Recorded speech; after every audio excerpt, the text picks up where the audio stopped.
bottom. What's that?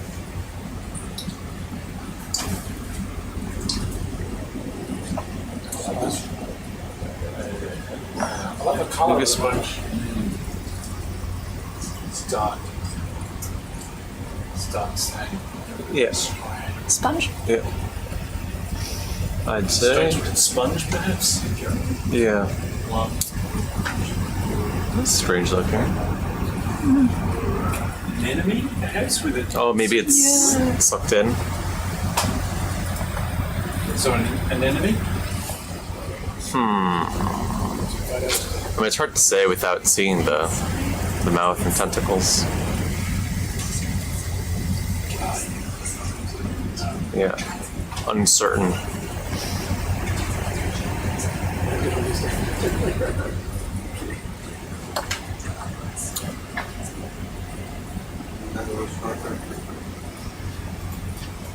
Wow. It's really great.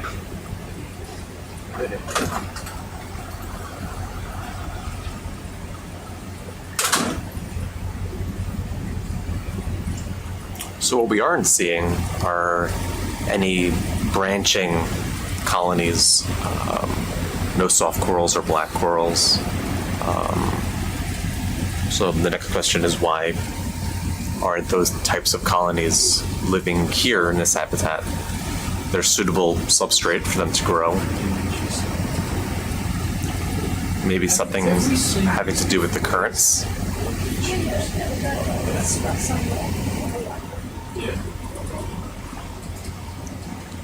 Or have the polychaetes kind of taken over the substrate?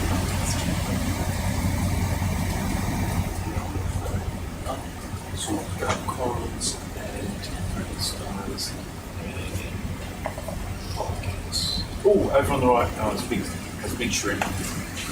Just under the rock. Quite a good size. You want to look at the shrimp? Maybe decent size. That's okay. Just peering quickly. It's fine.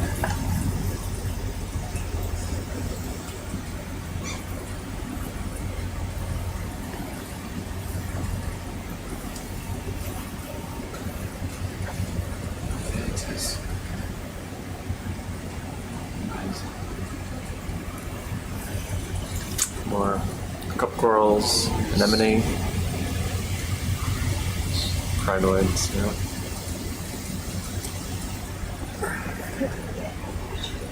Yeah.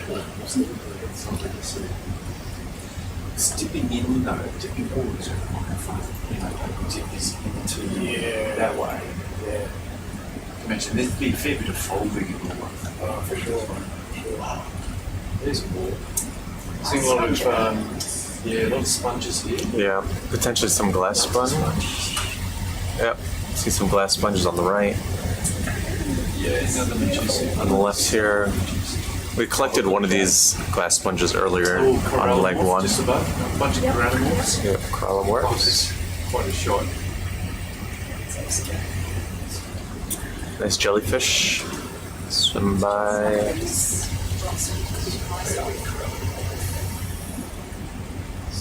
That looks gross.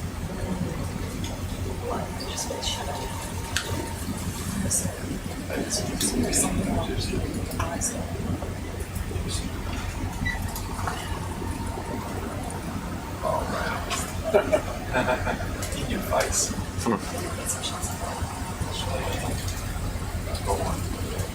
Yeah, look at that layer.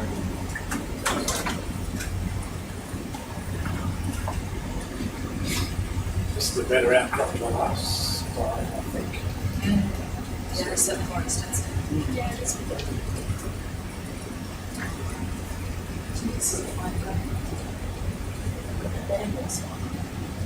Yes.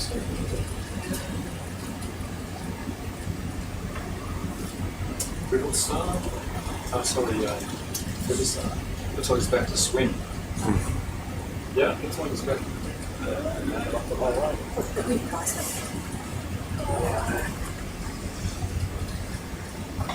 We should be including some of this on transits. Right, do you want to call an earlier start? Go for it. Where are we? 500? Yeah. One hell of a rock. Yeah. I'm going to start the 500 metre transit from Yeah, we're just going to start our 500 metre now. Okay, so we're starting a 500 meter transect. Yes. So it'll be, as much as possible, a consistent distance from the seafloor for 500 meters, and this will be a transect that's compared at each of the sites that we go to. And from this, we'll be able to have insight as to why different locations have different types of biodiversity, different organisms, different groups of different assemblages of life. It's very nice.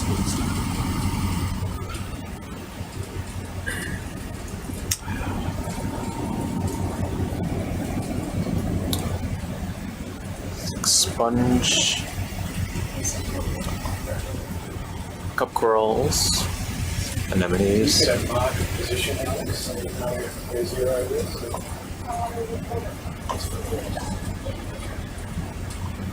So, and then we know where 500 is, since we've shifted it from our waypoint. Yeah, okay.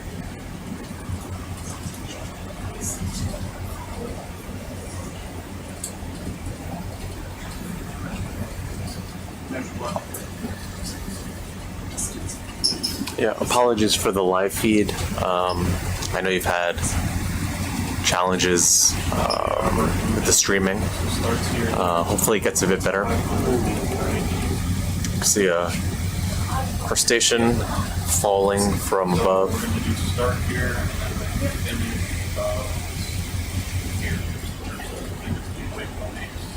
Seven.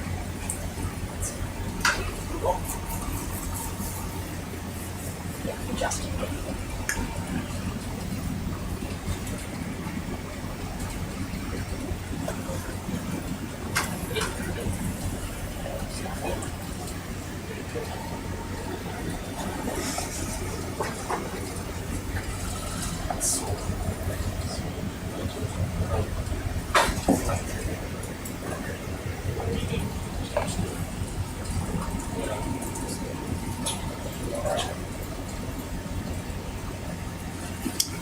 We see one coral here. Unfortunately, we're doing our transect, so we're not going to stop to look at it.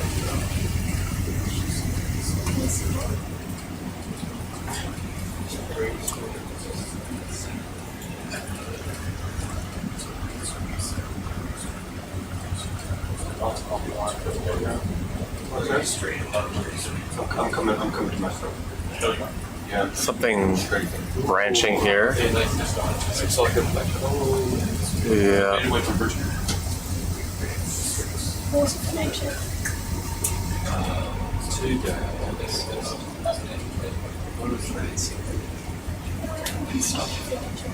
Looks like a sponge, glass sponge. Actually, it looks like a carnivorous sponge.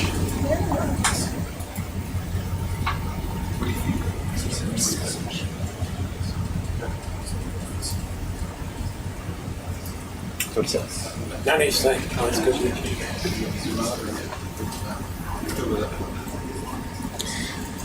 Someone else? If you want to break, let me know. Sure.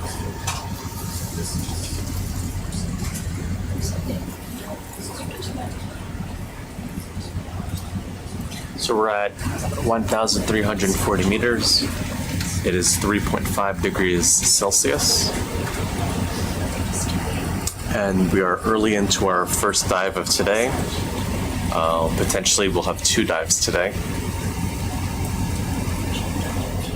One a little bit shallower than this one.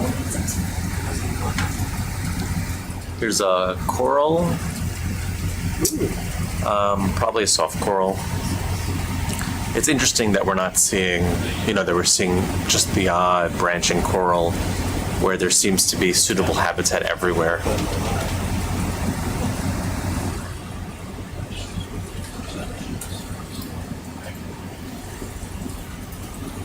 Here's another one, another soft coral, and a cup coral, feather star up above. What's this?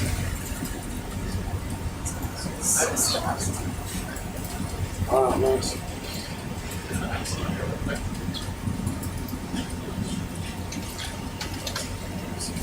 What that is?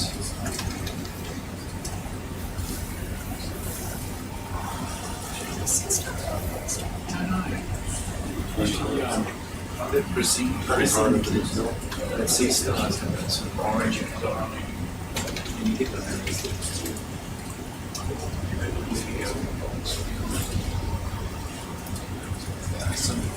As we breast another hill, we have more of the same. Rock outcrop.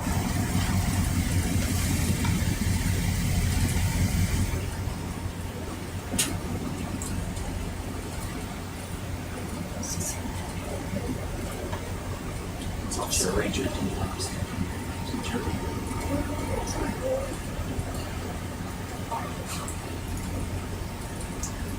Lots of feather stars here.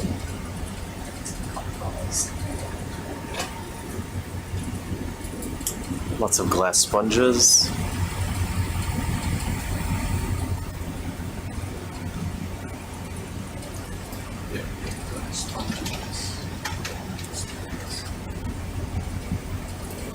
You think any of these rocks are loose, or probably not?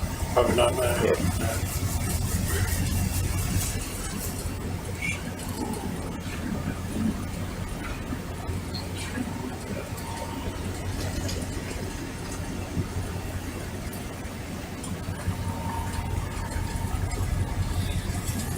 Yeah, we haven't seen any fish yet.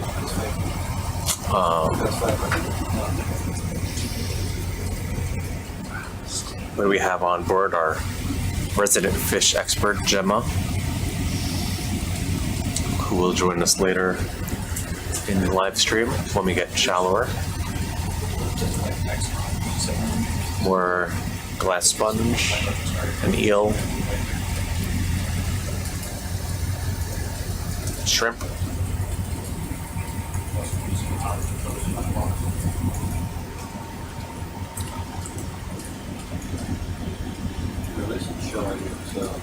So for those of you tuning in now, we're just starting our 500 meter transect. So we will contain ourselves and not collect for the next, I guess, 400 meters. So we're just gonna identify the things that we're seeing as we go along this transect. Like those sponges.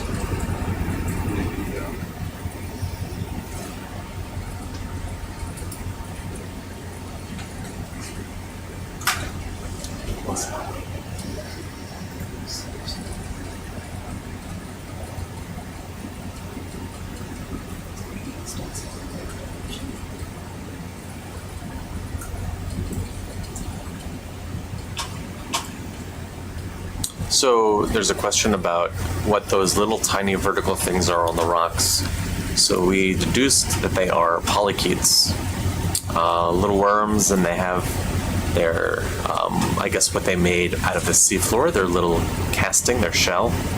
So if you look closely, and we zoomed in earlier in the broadcast, you can see that their cocoon is made of sand and debris in the sand, and then you can see their little tentacles hanging out the bottom, and they're attached to the rock at the top.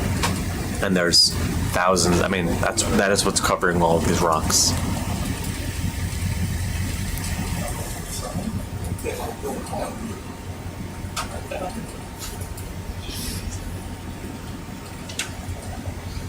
More glass sponge.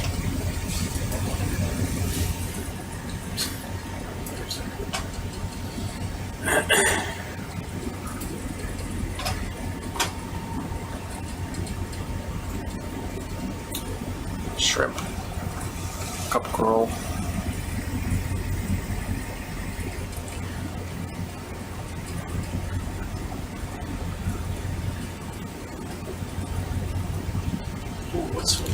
Something. Oh, Dumbo squid. Dumbo octopus.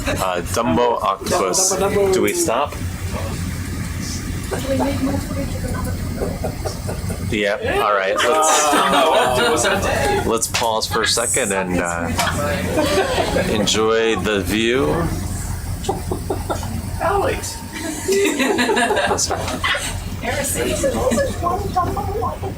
No. Red. Yeah, geez, they're pretty common on our transects. Yeah. They sure know how to pick a transect.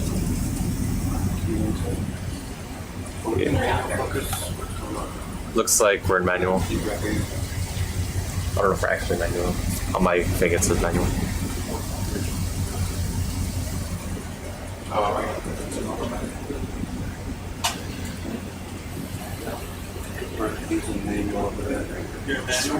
It isn't. It says manual. Okay. No, go to click it.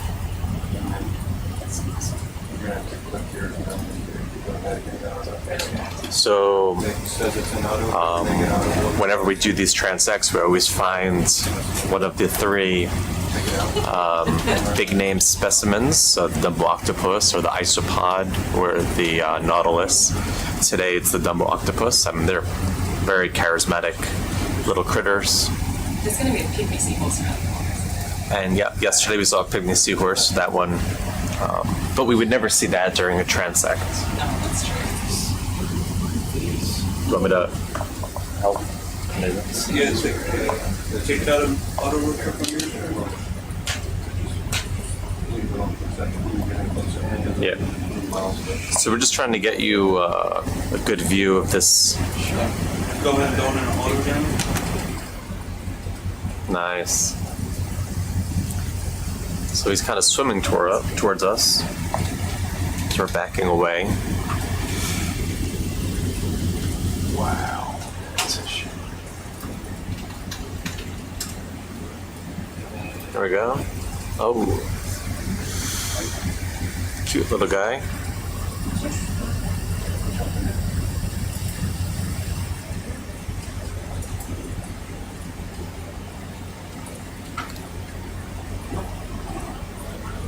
So I think this Dumbo thinks it's scaring the whole ROV back. He keeps charging at us and we're just backing away.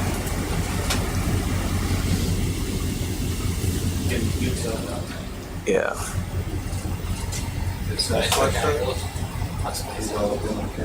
Yeah, he's really close. All right, now we got a little bit of room here.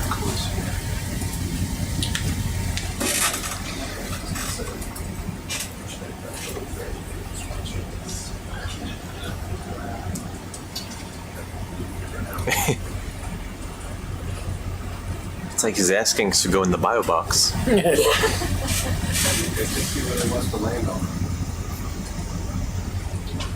you want to stop and see where he goes? Alright.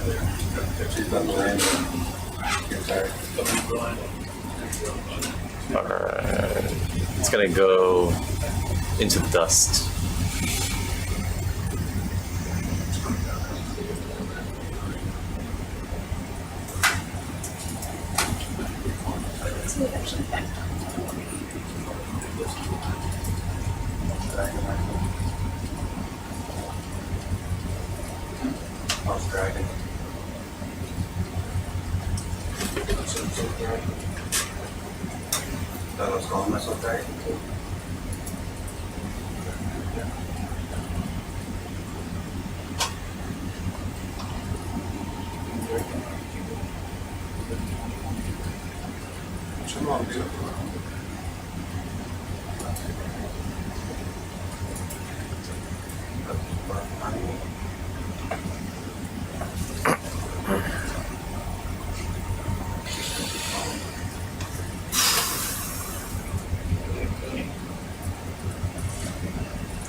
Okay.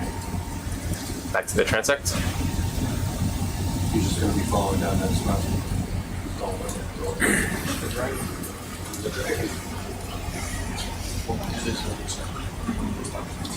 Transect as a straight. Yeah, we're gonna continue on our transect now. We'll let you know when we're at the point. Yep. Yeah.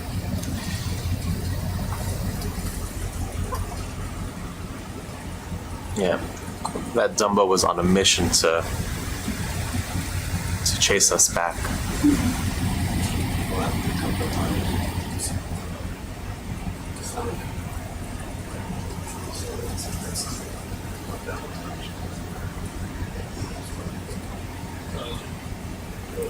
Oh, look at that. It's a big shrimp. Or it's just really close to the camera. Yeah.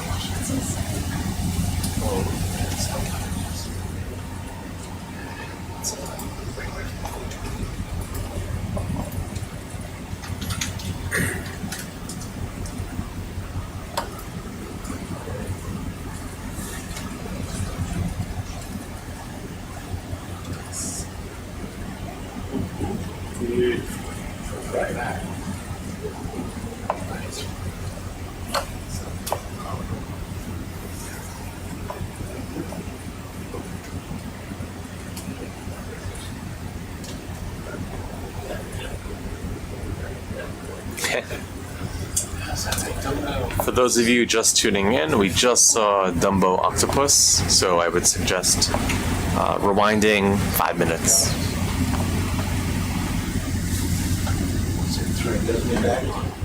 Yep, that's back on transit there. Okay. Back on transit. Which one?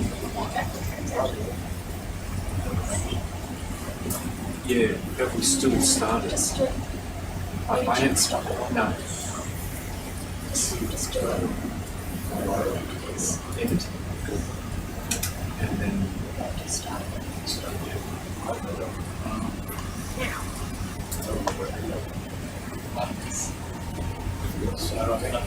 yeah, I just kept it going. I just kept it running the whole time.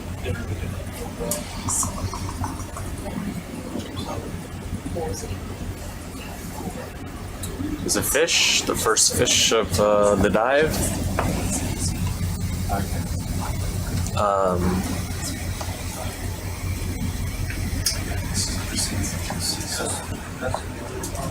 It's very strange.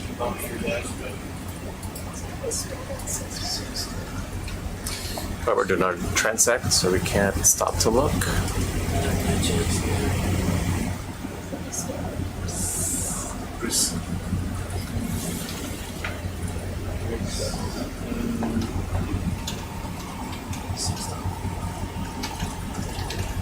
Shrimp.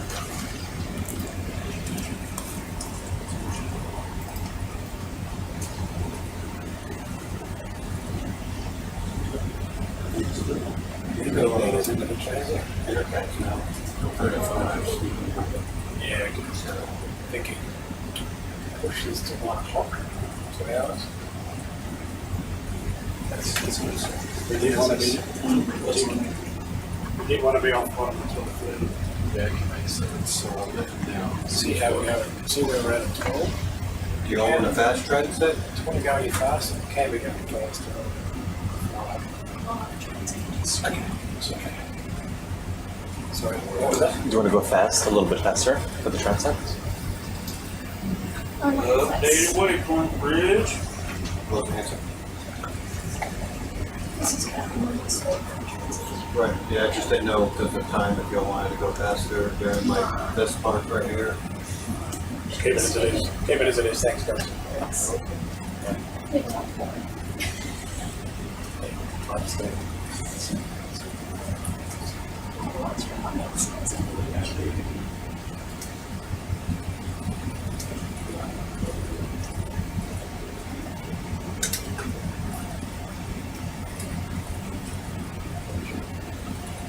Shoot through this. I've not been monitoring the time it takes to do the Oh, I'm paying attention. Other It's not expected to soft coral.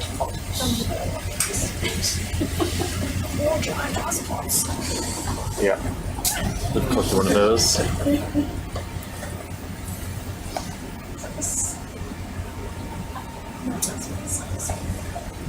No, anything else seems to come out from the central base. This looks like a 220. This looks like a Yeah, sponge. Oh, beautiful glass sponge. Made of pure silica.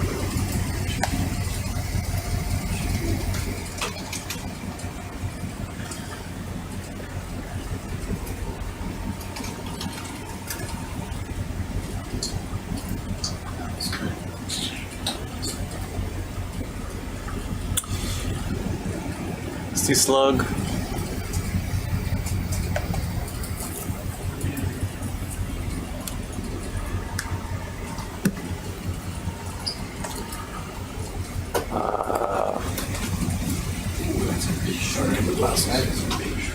Shrimp. There's I'm looking to figure out that. glass sponge blowing in the wind.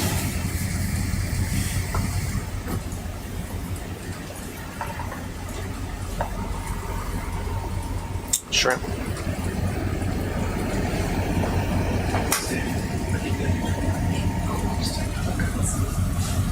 So we're in the middle of the transit. Yeah. And whatever. Yeah. Looks like a coral.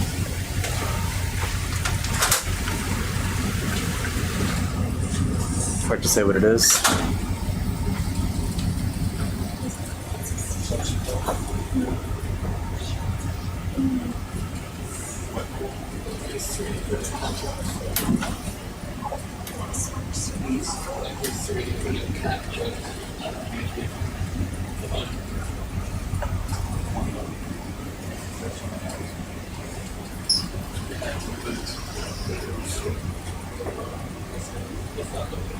headless chicken fish. Headless chicken fish. Really does look like a headless chicken. Apt name. Some more sea cucumbers and glass sponges.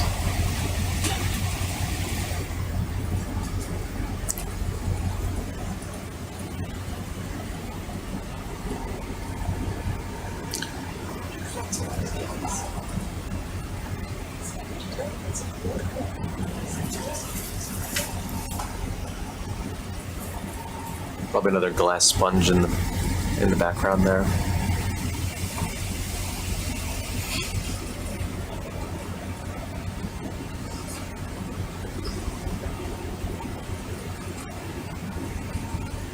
Yeah, glass sponge.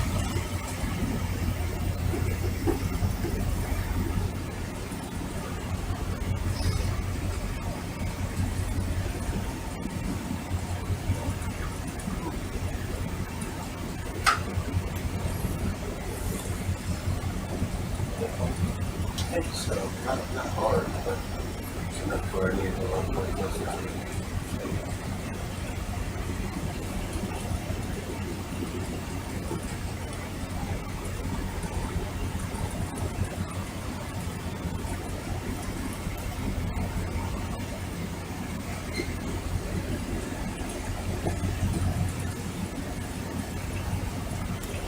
Nothing but sand ahead of us.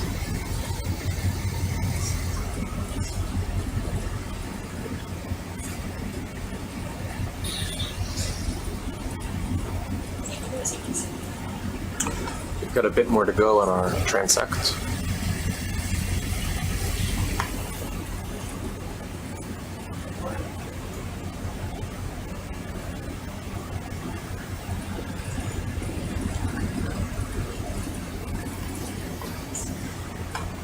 Another glass sponge.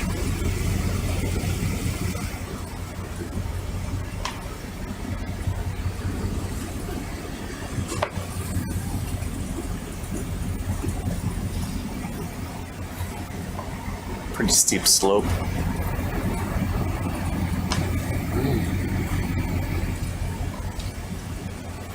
Sea star.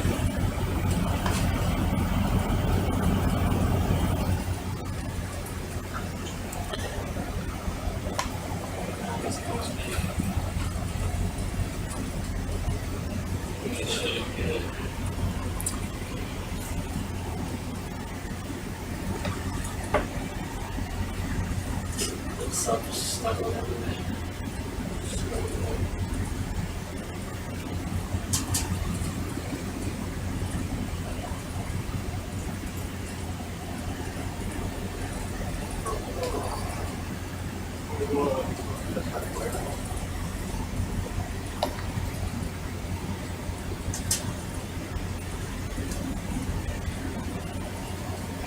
$250 to go. All right, halfway there. Alright. I'm trying to. I'm just going downhill. I'm scraping behind you. Within my heading right now.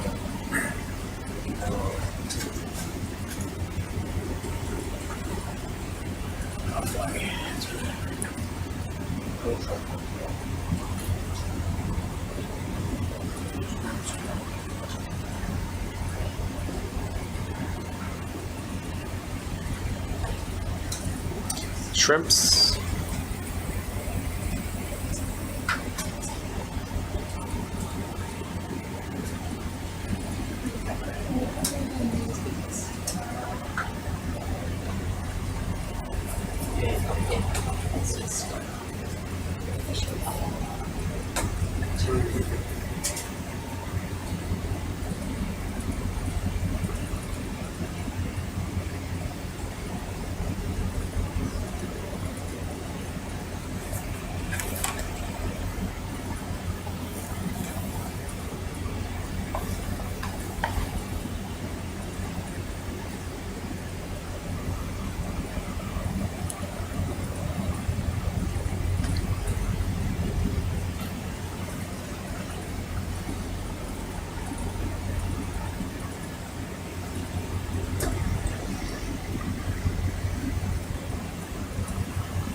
It's not much around.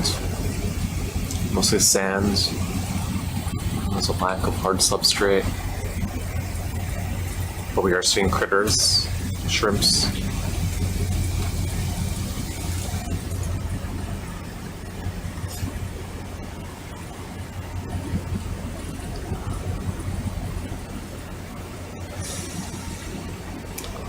We're seeing glass sponges.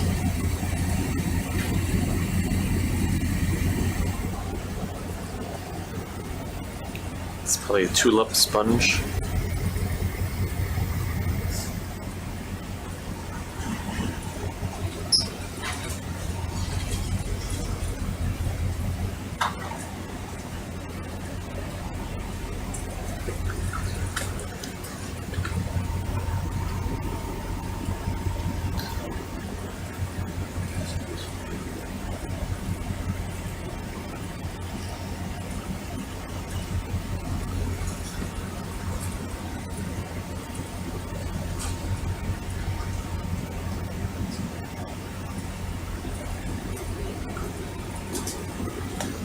Another glass sponge.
How's that really big coral that you guys? It's really good. It's drying now. I have it hanging from the ceiling and it reaches the floor. We need a bigger wet room to hold that thing.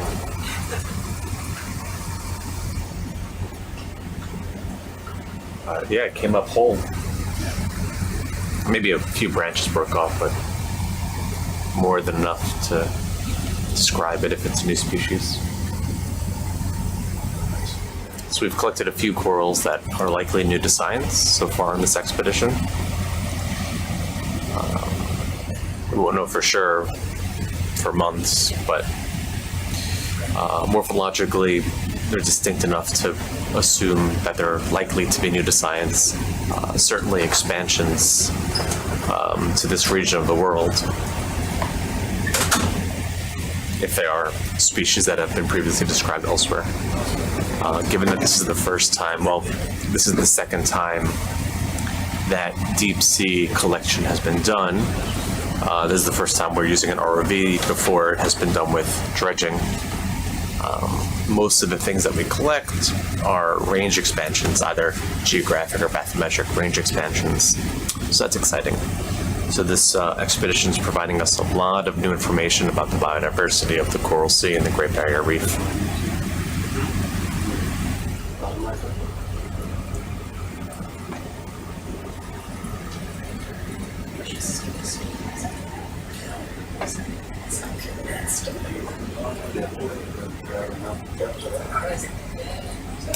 Oh, look at this. The little... What do you think's going on here, Rob? Yeah, this is a gully, right? So we're heading up the sidewall of this canyon in front of Ribbon Reef 5 and 4, and the thing is, so imagine if you're standing at the bottom of a big valley, and down here in about the middle zone of the valley, it's U-shaped, so flat floored, and that's where we were when we first put the ROV down. And now we're climbing up the sidewall. We've gone over quite a steep rocky outcrop area, and we're in the sidewall region above it. And what we expect to see is a whole series of undulating, relatively steep slopes. But even those in themselves can have gullies and where sediment is coming down from higher up on the sidewall. So to me this looks like a scour mark left by, maybe some dislodged sediment. And I recall a trip that myself and Jodie Webster did back in 2017 near here on the with the ROV Zona, which is one of the world's biggest research ships. And the time we had a benthic camera which was looking downwards, we bumped the sediment, which is soft. We've seen this already, and it kind of dislodged a piece, and it slid way off into the distance, and that left this quite distinctive trail behind it. And so what we probably have here is just a whole series of just small scours left behind by previous sediment erosion. Now that could be just soft sediment coalescing into like a stream, if you were on land, and it's leaving these characteristic scour marks on the seafloor. So a few days ago we were in a similar depth zone in another canyon, and we saw the same kind of relief on the seafloor.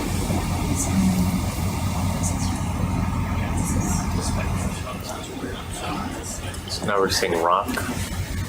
or it could be the crest. Okay, so going up the sidewall, it's not completely flat as we've seen. It's just this undulating gullies interspersed with ridges. And so if we come over the top, you can see the next ridge coming into view.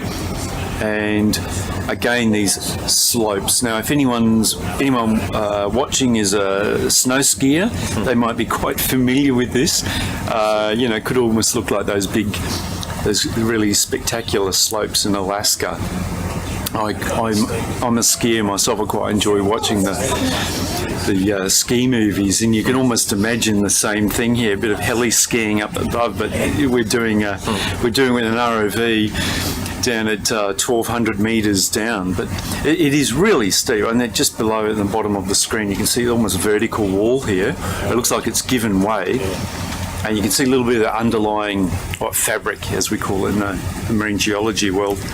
A bit of structure of the actual internal sediment is exposed. Yeah, very, very steep. And because all of this is just pushing down into the main valley floor, which is very, very flat. And this is what we saw when we first started this transect. The dive right at the beginning, about an hour or so ago, very flat. And then we started going up the side.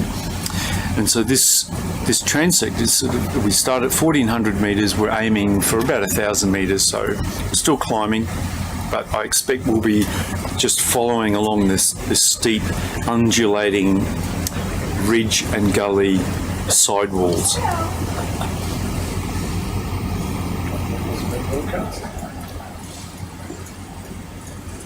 Now, it's not devoid of animal life, of course. There's still, we've seen shrimp and different types of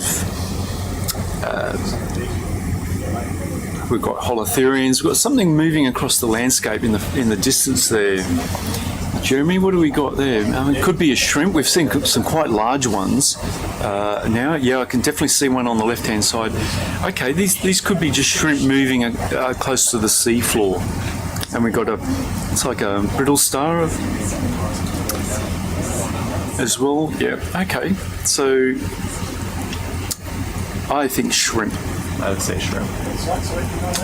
Yeah, good size. You can see the laser beams right in the dead centre of the screen. So they're good 10 centimetres across. Oh yeah, there. Dinner plate size. Yeah, and I actually saw earlier one on coral, a thin branch coral just in the middle of here. So you wonder how that could survive. Yeah, it's steep. Clearly, if sediment is dislodged, it's leaving these trails there. It's all draining down. Now, this is different from an eel of some kind. It's different from the Lebensspur, this German word for life traces, where you see this almost random tracks across the seafloor. These quite clearly gravity slides. Okay, so we call them mass sediment transport through. They could be just small pieces of mud that have dislodged and have rolled down slope. Here we go. This is a really good example. Okay, so what we have is a block. It looks like soft sediment block that has broken off, and this is a small debris field. You can see almost the whiter colour. It looks more recent than the surrounding seafloor. But you can see there's sharp faces. But that would be, this is mud, not rock. And you see how it's breaking up, so it's disaggregating. Yeah, so for whatever reason, this is dislodged and it's slid down slope. Now, I'm not sure how far up it started, but we might be able to find the origin or scarp face for it. This is fascinating. So on this margin, Scott, we were talking today about how active it is. Not active in a tectonic sense, because the Australian continent is actually what's known as a passive margin. So it hasn't got any big subduction zones around the fringes of it. But it's active in the sense that it's very old margin. The Connell Shelf here was probably developed, since the end of the Cretaceous over, tens of millions of years. And then once everything stabilised and the coral sea had stopped growing, which is around 55 million years ago, then we're into an erosional environment. Everything just is cutting back. Sediment and sea level change and all of those events all work towards breaking this continental slope down. And we see this with these really dramatic canyons that we've been studying here, but also at this finer scale, the sediment that's raining down from above. And we just went over, think of it like a little mini avalanche. Because we've got evidence of much, much larger avalanches or undersea landslides all along this margin. And in fact, the biggest one, we call it the Gloria Knolls slide. The knolls themselves are about 200 metres high and a couple of kilometres long. And these are the remains of big blocks that have actually broken off the edge of the Great Barrier Reef and now have slid down in about 1,000 metres of water. And we can actually do, with all the mapping we're doing, this 3D mapping, we can come up and sort of quantify how much material's broken off. And we got a number around about 32 cubic kilometres. Now that's a seriously big chunk of the Great Barrier Reef has broken off. And even on a global scale, that's quite large. And so we see lots of evidence of landslides. Big pieces of rock have broken off and slid down into the adjacent basin, which here is called the Queensland Trough. So it's great to see the kind of the finer scale and the big scale all together. Stitched together. No, it's been fascinating, this dive. And one thing that's interested me is we're seeing all this active evidence for quite recent active landsliding or at least slumping on the canyon wall, and yet those bare rocks at the bottom still are exposed. So that's telling us that the sediment's falling down these steep slopes, making its way to the channel, but then probably just continuing on. Ending up in the main valley floor. Yeah, exactly right, in that broad where we started our transect this morning. So we're only about 4 kilometres from Ribbon Reef 5. So the actual edge of the Great Barrier Reef that you could scuba dive and swim around on is just 4 kilometres away from where we are now. It's a beautiful day outside, nice and flat. You can see the coral reef just from the ship here. But here we are in 1,200 metres of water. It's soft sediment, and everything is just all directed down into these great big canyon valleys.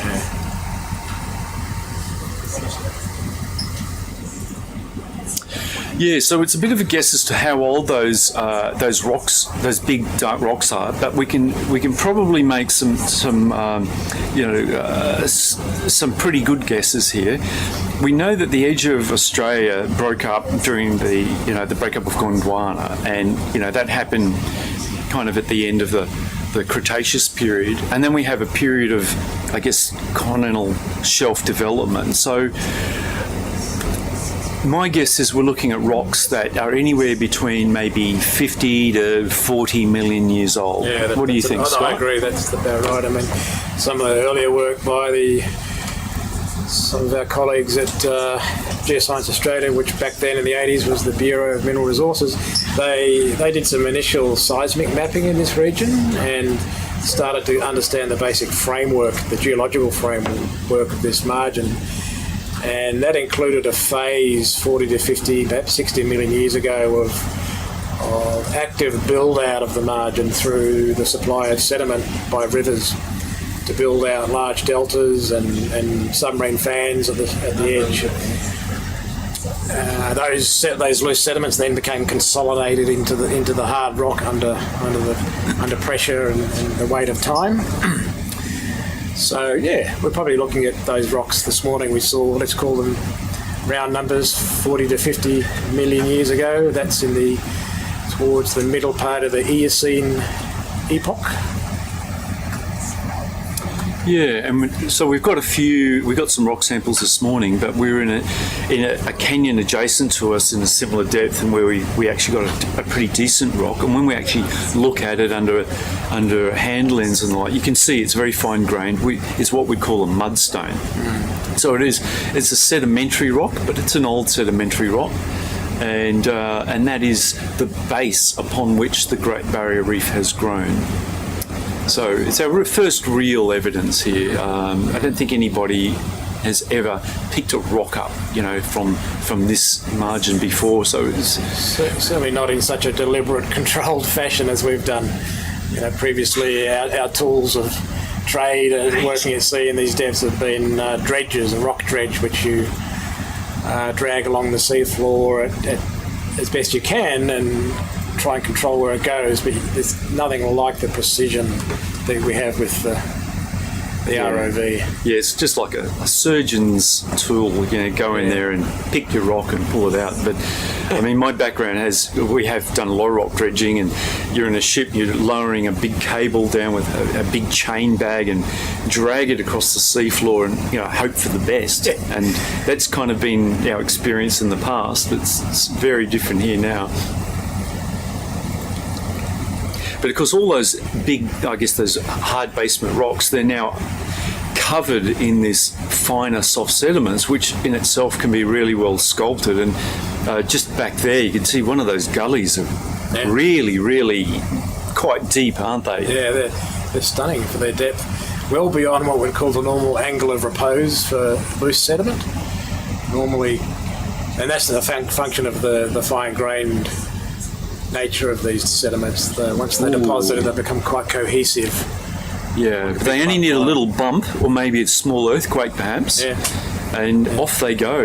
And just recalling that story I was saying before, when we were with the Zona, we just put the bottom, it was a drop camera, so we were looking downwards, and we just bumped the sediment, and suddenly it all just gave way and scooted off, shot out of the view, and we're like, oh my God, have we created a landslide? End of transect. That's great. We've just ended our 500 metre transect, which is our standardised constant height, constant speed section of the profile. So now we will continue on up. We're now 1,200 metres. We'll go up vertically another 100 metres, thereabouts. You want to follow these hills or go up this hill? Maybe diagonal. The diagonal. Going in the way that you'll have the waypoint? Yes, please. Yeah, we'll follow the waypoint tracks. Thanks, J-Rod. That's... You can look at the vessel catch up a little bit. Okay. Find us some look at it. Cheers, man. These hills are pretty ridiculous. Yeah. They're challenging for the ROV pilots to... Yeah, it's not like we're actually driving over it, so we can't do that. No. Yeah, fair enough. Okay. Yeah, okay. If it gets too difficult, then... That's not too difficult. I need to get all those hills and stuff. My ability coming over. Yeah. Okay. So we just, it's always this dance between the ROV, which is a kilometre below us, and the ship at the surface, and the ship's keeping stationary, kind of pointing in a northeast direction. And we've got this really quite dramatically undulating sidewall to the valley, and Jay was just saying we just can't simply dive down and up again. We have to approach it fairly gently. But you can see another one of these gullies, almost V-shaped, and of course we're keeping our eye out for marine life down there, both on the seafloor and drifting past us. Certainly plenty of plankton down here, lots of things swimming past us in the water column, which is really cold. It's 3.8 degrees Celsius. We've got some eels down there, there's one right in the axis of one of those channels there.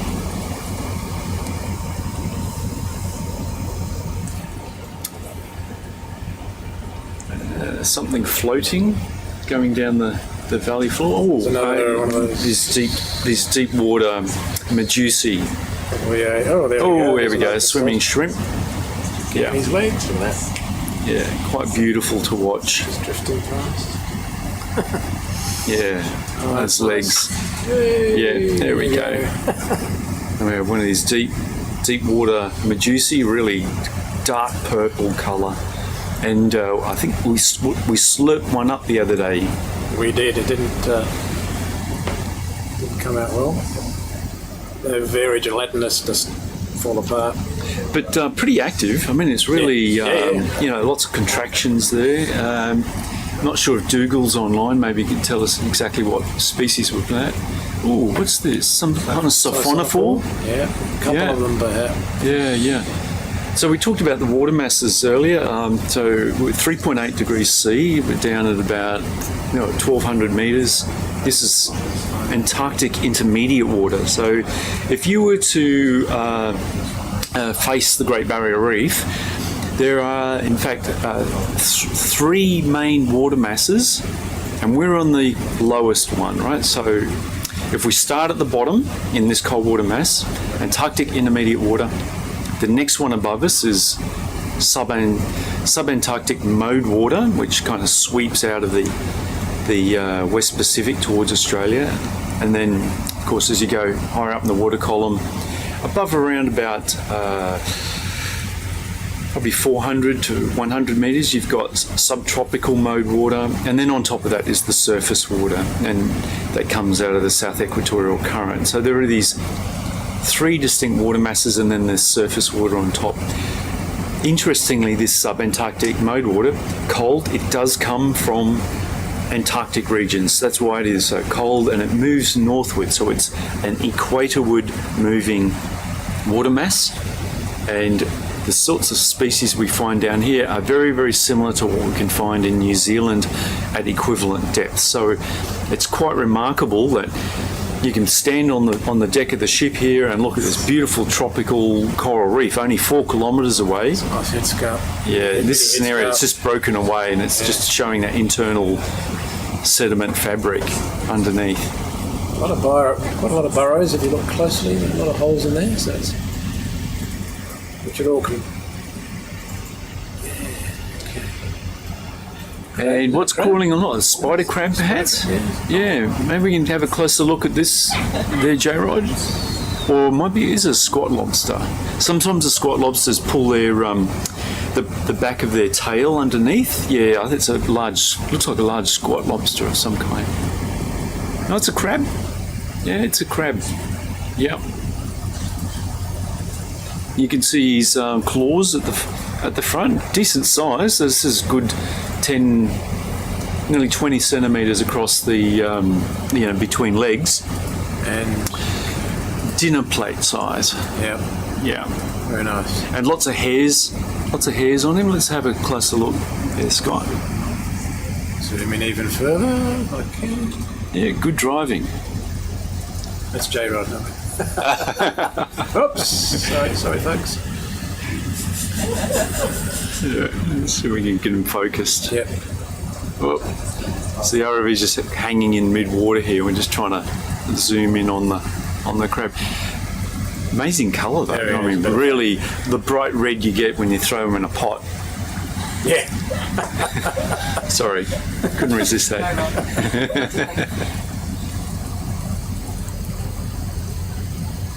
Yeah, and we have seen quite a few spider crabs and the like on these ROV transects. Yeah, that's good. That's great. You see, there's lots of like little burrows. Now we talk about biotubation. This is the turnover of seabed sediments, and it looks like it's preserved. You know, in this bit of a wall that's broken off. You know, even in the fossil record, like you can find rocks, hard rocks are now solidified where all that biotubation and tubes and burrowing is preserved in the rock itself. So it's great to see it here.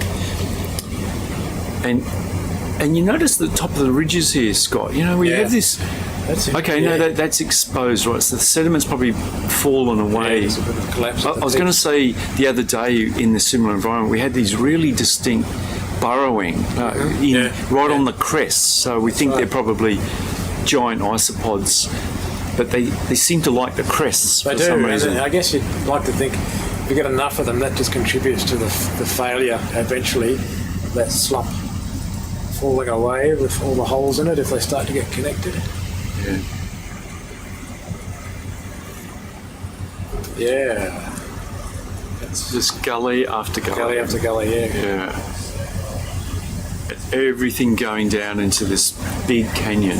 You know, the canyon's directly in front of Ribbon Reef 4 and 5, and yesterday's dive was 385, and we went from about 400 metres right up to the shelf edge and around about 50-60 metres of water. So we're seeing all this amazing zonation from the deeper water into the mesophotic and up right almost into the shallows.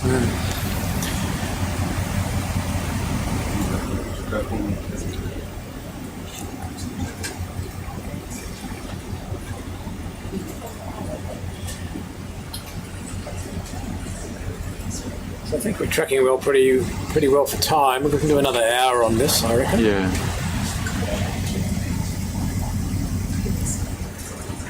We're planning 2 dives today.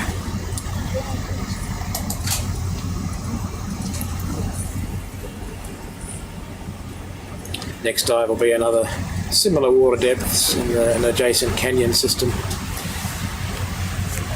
Yeah, so part of the aim of this expedition is to test, I guess, the hypothesis that these the marine life in the canyons vary according to, I guess, their connection to the Great Barrier Reef shelf itself. So several days ago we were looking at a canyon that was what we call reef blocked, that is in the Ribbon Reef 5, where we're close to now. It was right at the very, very head of the canyon. It's like a big coral wall, so only things that could go into it would be coral debris and things like that.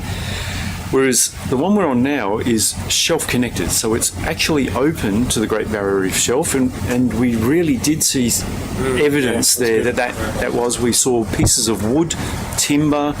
Unfortunately, we even saw some rubbish, human rubbish, with some bottles and the like. But you know, it's quite a clear difference between a canyon that's connected to the Great Barrier Reef shelf and has all of the tidal flow of water that brings organic material and timber and all the other things that float out into the Great Barrier Reef lagoon, versus one that's just, the head of it is just blocked by a big wall of coral. So that's what we're trying to test here. Look at the differences between the different canyons. And in this part of the Great Barrier Reef, we're really lucky because those canyon types vary only by a few kilometres apart. So we can just mobilise from one canyon to the next and test this hypothesis. So hence we have these standard 500 metre transects, and we're doing all this sampling for the marine life in the sediments to try and understand better the variation between the different canyon types.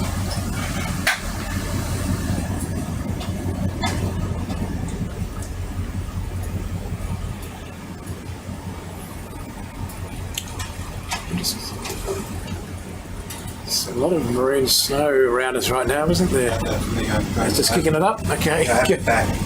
Backing downhill. Okay, we're backing. AJ, right, just taking us backwards. Just. There's one of those swimming crustaceans. Great freestyle action.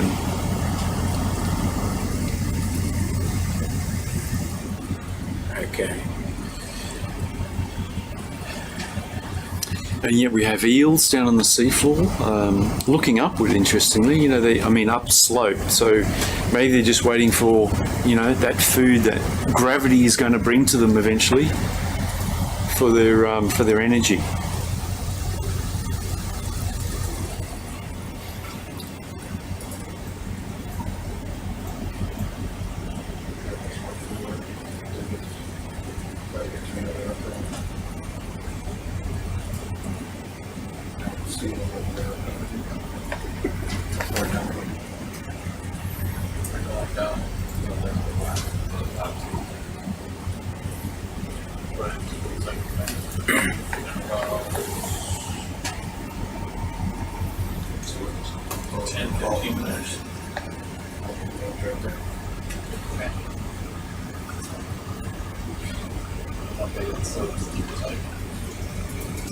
So we're just doing a bit of catching up here. We've got the ship is tracking us, obviously, and we're going to be back down on the seafloor shortly, and I think in front of us we're seeing some more of these loose blocks of mud that have fallen down from above, and you can see it. Think of it like a small underwater landslide has left these blocks.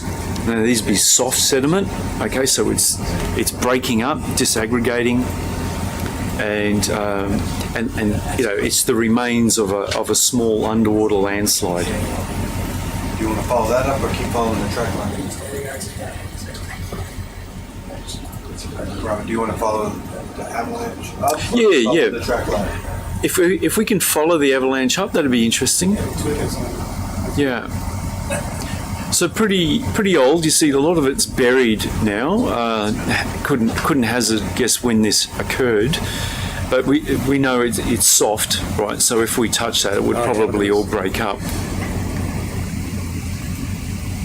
But the animals are, making use of it. So we're seeing shrimp and actually some black. Is that an octopus? We got an octopus. Yeah, good. We've got an octopus in front of us. Well done. Oh, look at it, just sitting there. Oh, that's nice. All right. Okay, let's see if we can get it into focus. Yeah, giving it a go. Just leave it in the autofocus because you're not going to be able to keep up with me. Yeah, okay. We'll leave it like, yep. Okay, we're just trying to get this into... When you click autofocus. That one. Okay. There we go. All right, put it back in autofocus. Look at that. It has been, yeah. Now, size-wise, it's probably about, good 10... I'm a mile away. Okay. So, Gotcha. Okay, Yep. there we go. I'll leave. That's beautiful. Big eyes. Now, we did see one yesterday. It was quite small, wasn't it? Really very delicate. Oh, yeah, so this is... We were trying to chase it and it hid down into a hole. These are our laser beams. Big eyes looking at us. Yeah, look at that. It's climbing up the slope, isn't he? Just to... Yeah. Look how it it bunches its arms to sort of push itself up. A couple of arms in front, maybe just feeling. There's a fish coming through this side.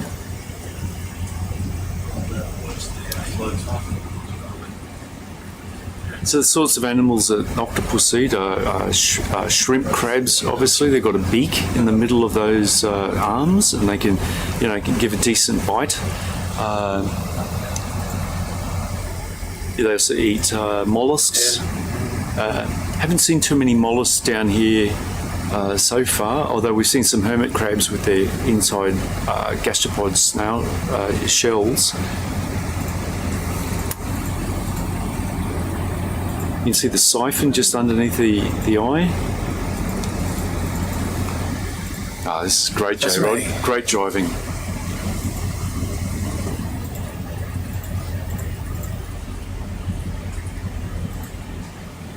Doesn't seem too bothered by us. That's what we think. That's true, hasn't run away. Pretty smart, these guys, aren't they? Oh yeah, one of the most intelligent of the invertebrates.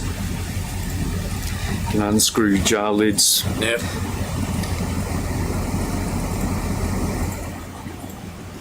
Amazing. Beautiful double row of suckers. Just went over a scaphoid. So it's pretty small, maybe about 10 centimetres across.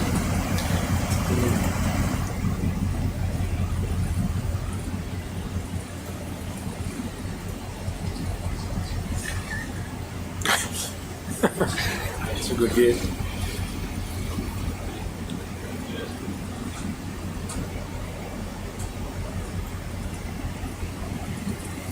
So there's some of these deep sea octopus and squid, they have these really quite distinct suckers with teeth on them. And when you dissect these, they're quite scary looking. You wouldn't like to think they could get a grip of you because they're not going to let go. So they've got the suction, and they've also got teeth on each one of these individual suckers.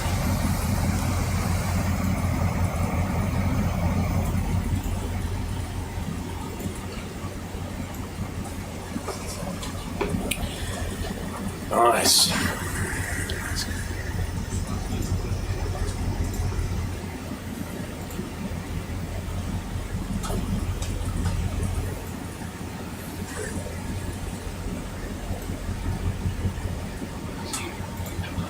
Okay. All right, shall we move on? Move on. Yep. We try to get one shot all the way. Yeah, okay. Fantastic. Look, it's just the size of the eyes, you know. Because there is light down here, but often it's chemical light. So, you know, a lot of animals have bioluminescence to create their own light, chemical light. And I'm wondering if this octopus, you know, has really well developed eyes to look for that artificial light.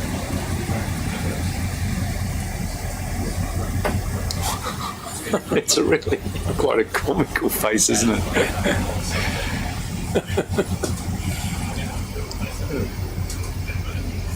Amazing.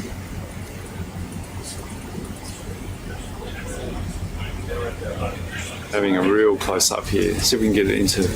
Oh wow! Yeah, you can look see at the that. Amazing. texture of its skin. ROV Reef. Hey, do you want me to hold the That's great. so I keep you up 50?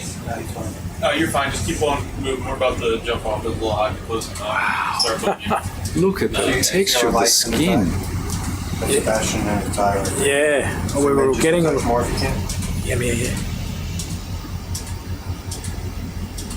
Oh, that's amazing. So we're getting a reflection of Sebastian's headlights in the octopus's eye. Wow, look at that.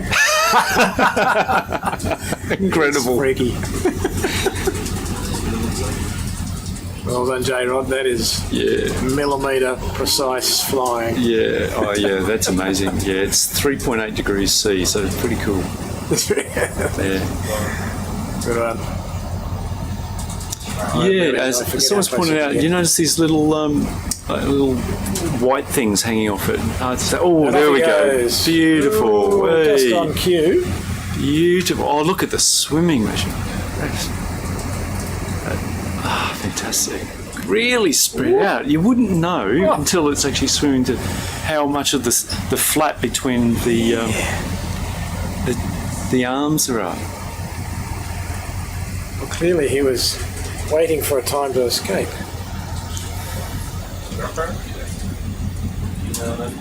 Off he goes. Oops, sorry. I washed it back. Okay. Oh, incredible.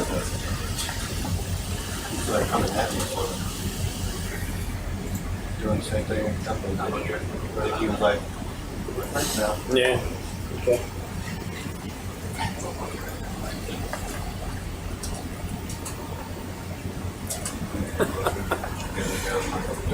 Now there's another bonus.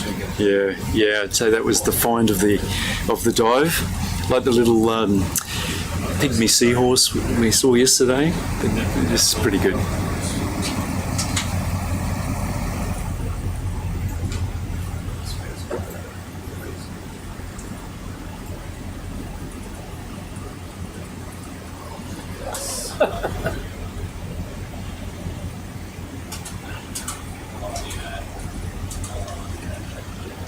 We've got the light coming down from above now, so it's not directly at it, so you've got a bit of shadowing.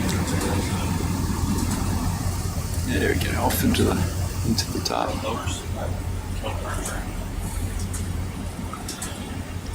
Just playing with the floodlights here to see if we can get a decent view. It's pretty active, so we're having to do this dance in the water to try and keep it in our view. A lot of online comments. People are really enjoying this bit. That's light down from above. Oh, wow.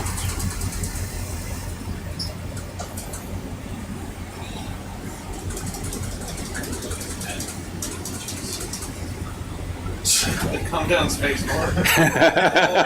Is it? It's swimming towards us, Joe, right? Yeah. Yeah, it keeps coming at me. He wants the light. Yeah. So where are we? We're coming back onto our waypoint now, see? And there we go. You can, just got a glimpse underneath. This is the beak of the mouth Yeah. part. If it opened up, there would be a hard beak there. It's like a parrot's beak. They can actually bite down, and I believe most octopus are actually toxic, right? So they actually have a little venom that they use to immobilise their prey and render them paralysed, so that they can then bite and digest them. And here in Australia, we have a really interesting blue-ringed octopus, much smaller than this in the shallow waters, and they flash these beautiful blue rings along their arms, and they are highly venomous. They will kill you, and quite a number of people have died in Australia from picking up blue-ringed octopus. So I believe most octopus have got a venom in them. Here we have a deep-sea octopus. It's been with us for a while now, so we're getting a really good look at it. Right. Need to keep going? Yeah, let's get going. All right, we say goodbye to our octopus, and we have to keep on our transect so we can get a really good sense of what the environment is like the seafloor environment, and of course all the animal life that lives in it. Great driving, guys. Thank you very much. That was the highlight, I think. But we'll get back on our transect, and we've probably only got about another About half an hour, a little bit. Yeah. half an hour left of this dive. The aim is to then recover SuBastian back on board, and we'll just mobilise to a different canyon type. So again, to do this testing of the different, the marine life that you find in each of them. It's not far away. We hope to be back in the water around about 1 o'clock or 2 o'clock at the latest, and then we'll do a second deep water dive.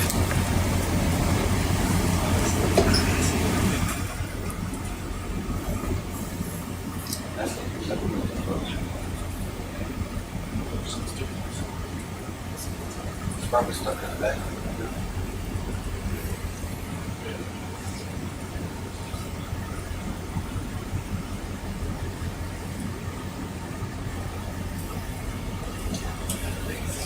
Y'all want to go a little bit faster, a little bit Yeah, more let's zoomed go. out, and Yeah, let's try that, J-Rod. Yeah, thank you. Yeah, good call.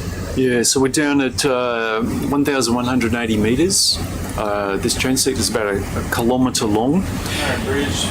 Try to move again until I get waypoint updated. Geographically, we're only about 4 kilometres from the edge of the Great Barrier Reef, where the shallow coral reefs are, and we might see if we can get a 3D view of the canyons when John's ready. Just to show you what we've been mapping while we've been out here for the last few days. Yeah, so we're only about 4 kilometres from the reef, a place called Ribbon Reef number 4 and 5. It's about 170 kilometres north of Cairns in North Queensland. This is where I live. And the closest mainland is about 60 kilometres due west of where we are. So we've now got an inset view. This is the 3D mapping that we've been doing over the last few days, and you can see how spectacular it is. This is actually looking downslope. So here's the Great Barrier Reef coming into view just on the very left of that inset. That's that red area, so it's just red coloured shallow waters. You could actually swim and scuba dive on it. And then we have this very big canyon that's draining. Now we're looking towards the Australian mainland, and we're in the left-hand arm of that canyon. You can see that a whole lot of different arms, they all coalesce together into the one major axis. And that canyon itself is about 12 kilometres long. But you can just make out the white line. That's the track of SuBastian as we came down through the water column, and we're climbing up the side wall of this very large valley. And of course, the vision that we have in front of us is just a whole series of crests and gullies and crests and gullies. And interestingly, right at the very, very bottom of this transect, when we first started, we came across big exposed rock. And we tried to sample it. It was quite difficult, but it's a mudstone, and it actually underfloors the Great Barrier Reef, which is, growing on top of it. We're nearly at the end of our transect. There we go, zooming in. Thanks, John. You see that bump at the kind of right in the bottom of the canyon valley itself. That was that rock wall that we climbed up, and now we're about halfway up the southern side wall. You can see these big ravines, these gullies that are draining down into the main valley axis, and really spectacular in the vision. You can see the crests, numerous crests, one after another, as if you were like on a ski slope, looking along the edge of the valley wall. And in between each of the ridges, we've got gullies. These gullies are incising into the seafloor. We've got sediment coming down them. We've seen small avalanches, like undersea landslides of bits of this mud have broken off and all just washing down these gullies into the main axis. So think of these submarine canyons as big conduits for massive amounts of sediment draining into the deeper basins.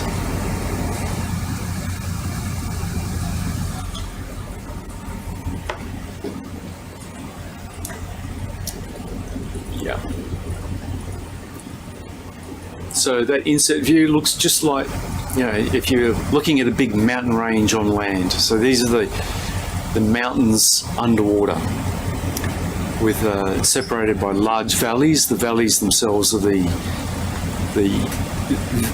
canyon floors, and think of the size of the valley where we have lots of vertical gullies separated by ridges. Each gully is directing the sediment down into the main valley floor.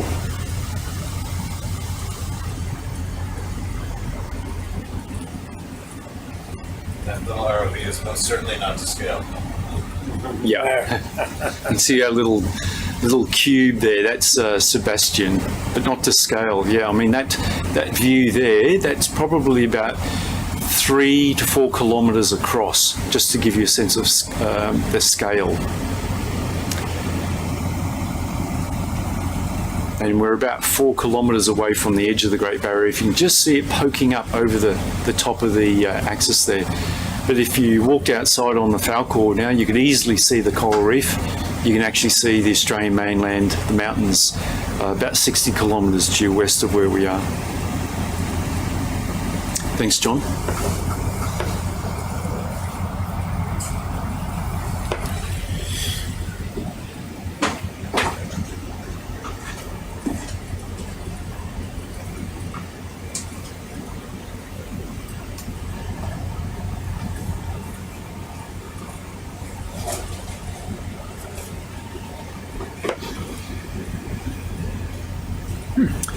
So is this more isopod burrows, perhaps? Yeah, looks like it. Yeah. Or could it be we've had a failure, part of it slipped away, and then the isopod has now afterwards. cut into the wall for a bit of home? Yeah, that's what it looks like. See how it's sort of slumped, like a little mini slump? And we've got shrimp in there as well.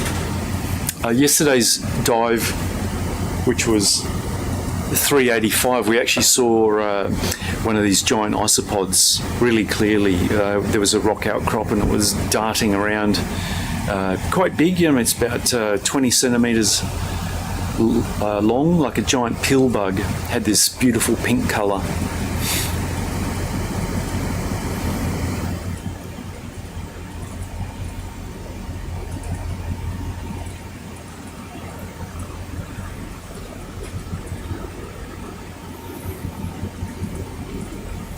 Yes, I agree. These do look like undersea mountains, and we're only halfway up this one. So, the top of it is basically where the Great Barrier Reef is. So let's say, 0 metres.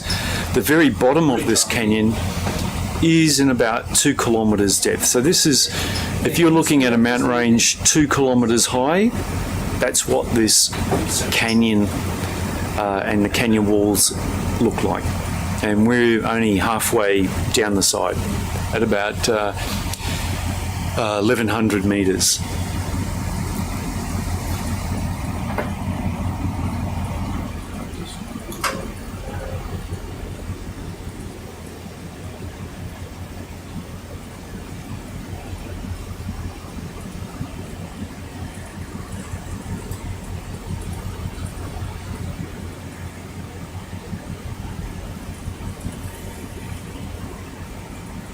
There's another isopod burrow.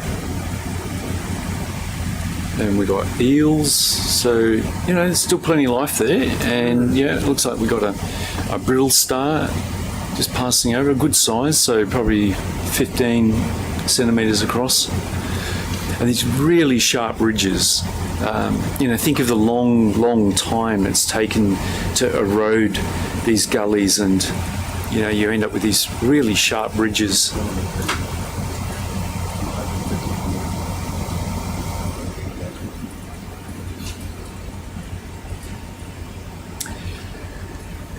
So no, this, it's too deep. There's a good question here. I wonder if this was above sea level millions of years ago.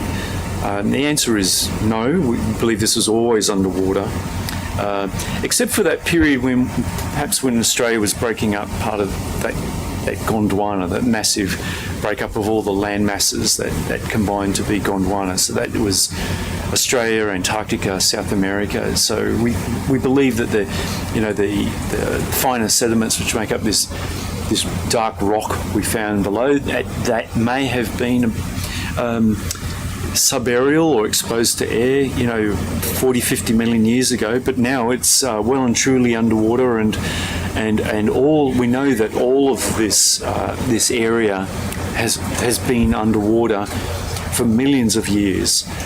So we know the sea level cycles up and down around about 100 metres through the Pleistocene period. So this area would always have been underwater through that Pleistocene period.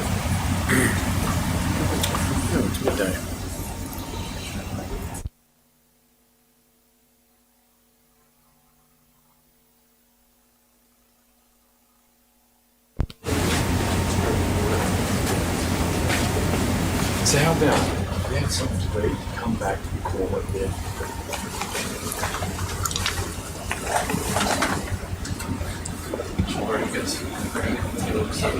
So it's lunchtime here on the Falkor, and we're just doing we're just sending off some of the science crew to get some food. But we're at the kind of final stage of this particular transect. It's been dive 386, and we're in the middle section of this very, very deep canyon. The canyon, I said earlier, was about 2 kilometres deep. We're only about halfway up it. So today the idea was to have a look at the middle section, and we're comparing it with another canyon adjacent to us, and it'll be in about the same depth. So what we intend to do probably in the next half hour is just simply recover the SuBastian back on board. We'll mobilise a little bit further south by a few kilometres, and then we'll be back down on the sea floor hopefully by around 3 o'clock at the latest, and we'll try again for a second dive today.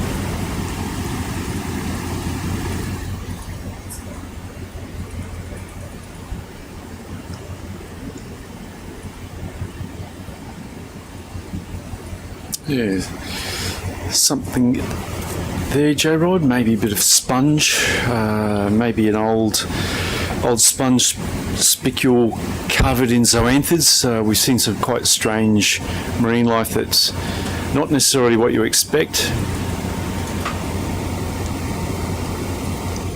Just going to have a bit of a zoom in here. Whoop.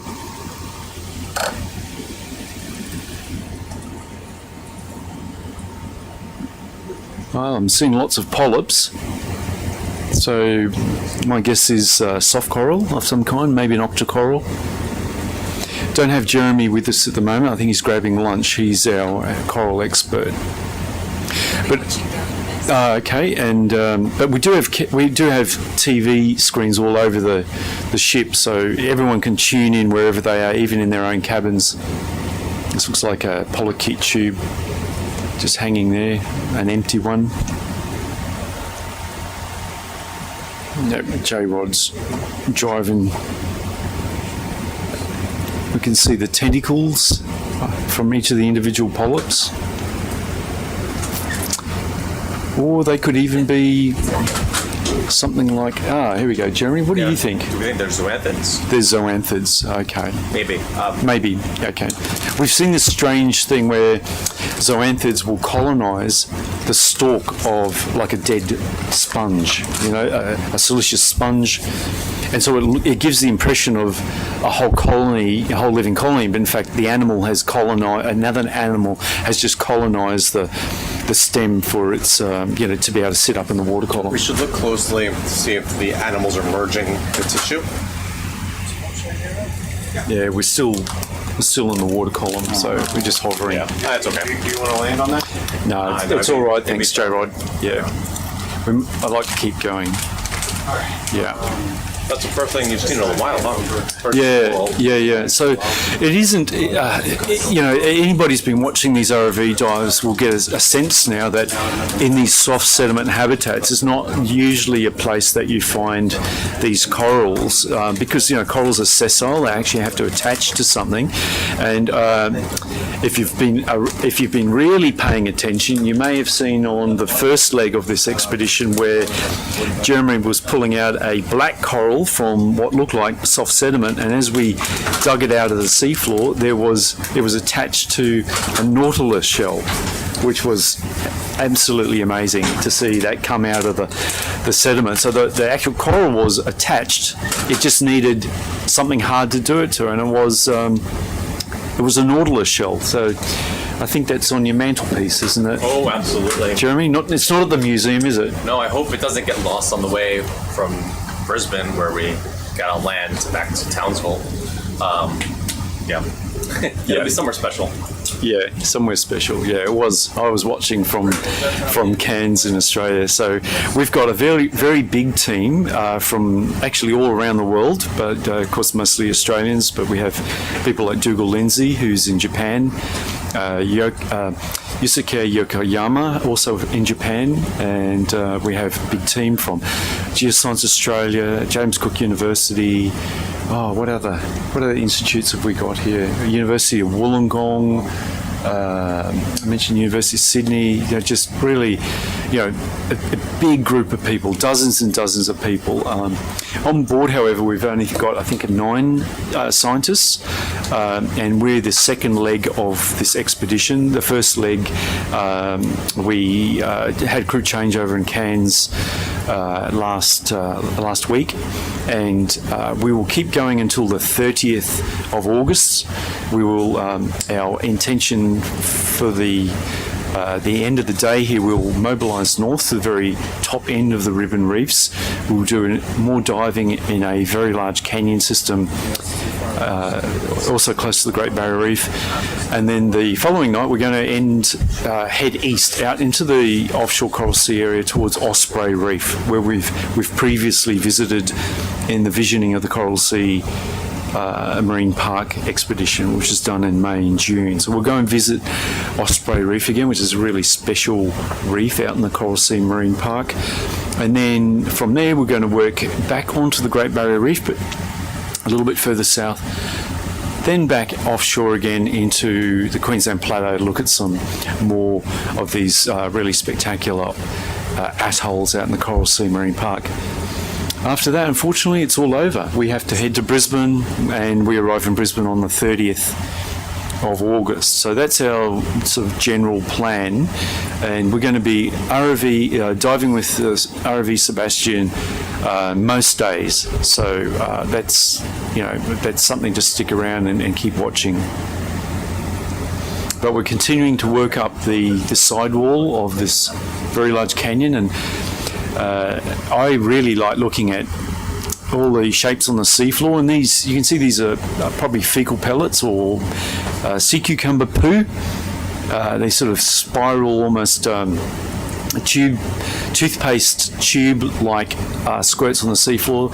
Haven't seen too many live sea cucumbers across this area, but of course they leave their droppings behind, their poo behind. But there's plenty of burrows below us, and this is this general term, Lebenspuren, German for life traces. And speaking of which, there's a sea cucumber right in front of us, big purple sea cucumber. And what I like about them is when they decide to swim away, they have this beautiful swimming motion.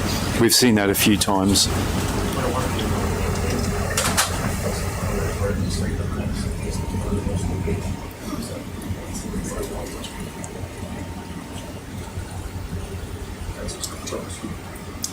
Oh, I'm all right.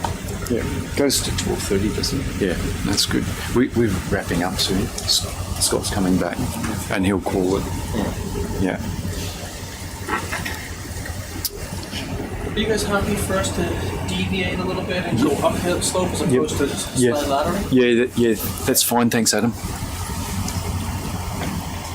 Yeah, so we're just having a bit of a look around here, and we'll probably call it in the next 15-20 minutes to recover the ROV. So we're just having a bit of a look around here.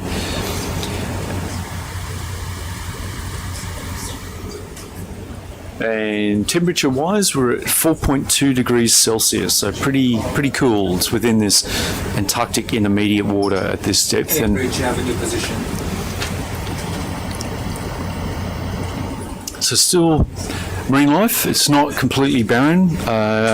This round ball that you see on the seafloor, this is a xenophyrephore. This is a benthic or seafloor foraminifera, a single cell animal, a protist, and they create these quite elaborate tests, they call it, or skeleton, and they're about the size of a softball. So you can hold them in your hand, and they're typically found in organic rich environments, and we can see it's pretty organically rich. The plankton,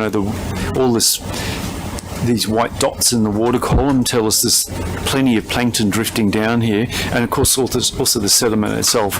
There's plenty for it to use for food. So we see these if you see these round ball-like shapes, there are these xenophyrephores.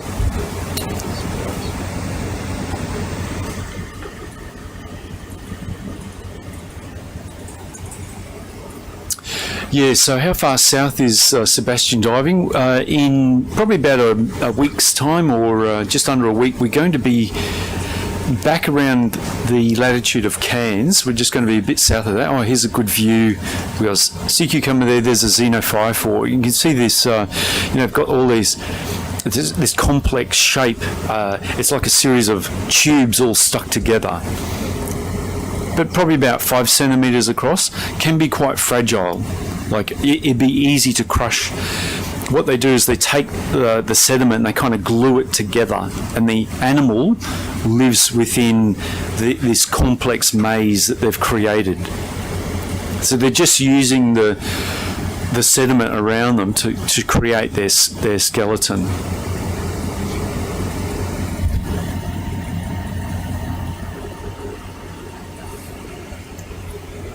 Another one of these.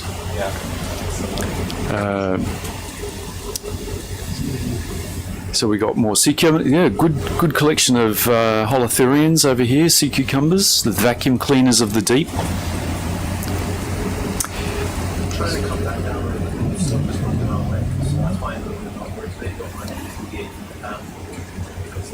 We've got 3 together.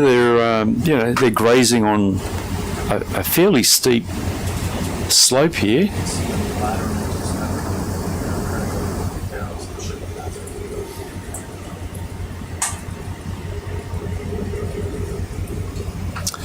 Yeah, we think maybe no more than between recovery off the seafloor here and then back on the seafloor, probably no more than 2 hours. So we're trying to squeeze 2 deep dives in today. So we're trying to be as efficient as possible. But we hope to be back on the seafloor maybe about 2:30, which is in about 2 hours' time. Oh, here we go. Sea cucumber just swimming away. Yeah, thanks, Adam. If we can just have a look at that. This is their typical runaway mode.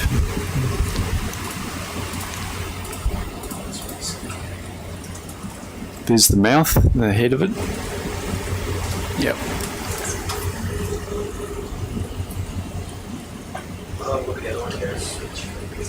Sandstorms creeping in. Bit of a sandstorm. Yeah, so this is just from the propellers from SuBastian. You can see how soft the sediment is. It really just fluffs up really easily.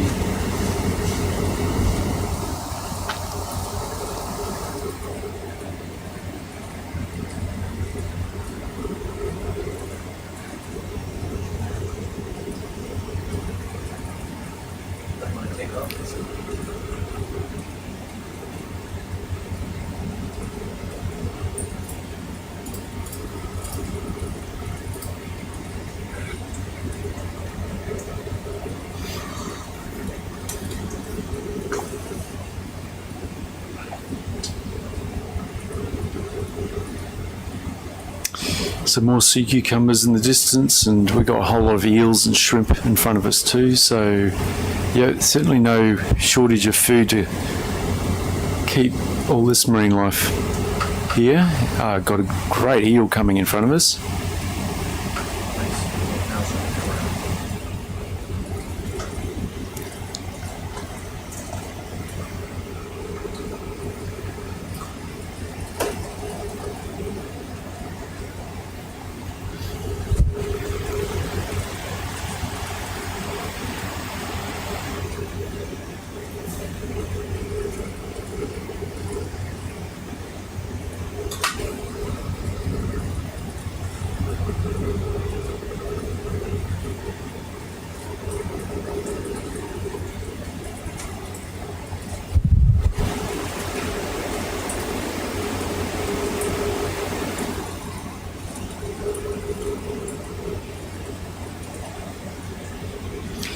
And if we have any fish experts watching in, the sorts of fish we can get down here. We've seen halosaurs, we see grey cutthroat eels, basket eels, Cynobranchus, I think is the genus. But yeah, so that we're seeing a number of different eel types down here. We've got a Medusa right in front of us.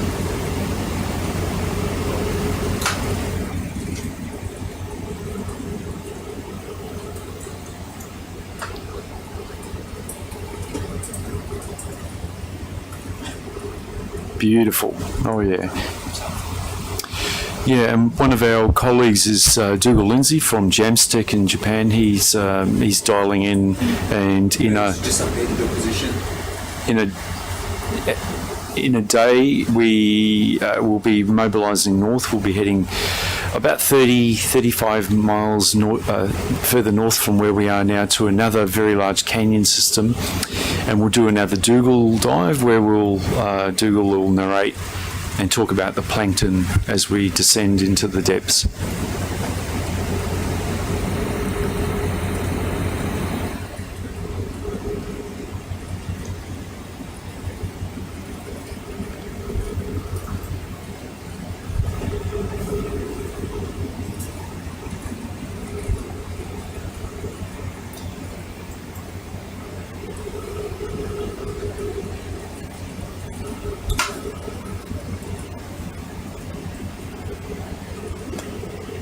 Oh, that's a big sea cucumber. Can we just get a closer look at that, please, Adam? That's...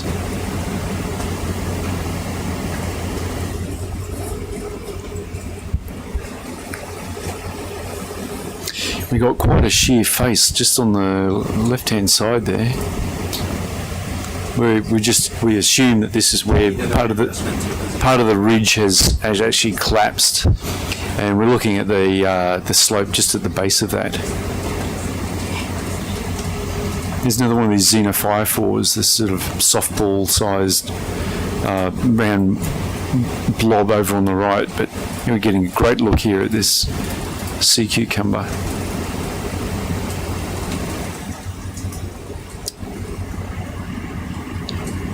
Wonder if it's going to swim for us. No.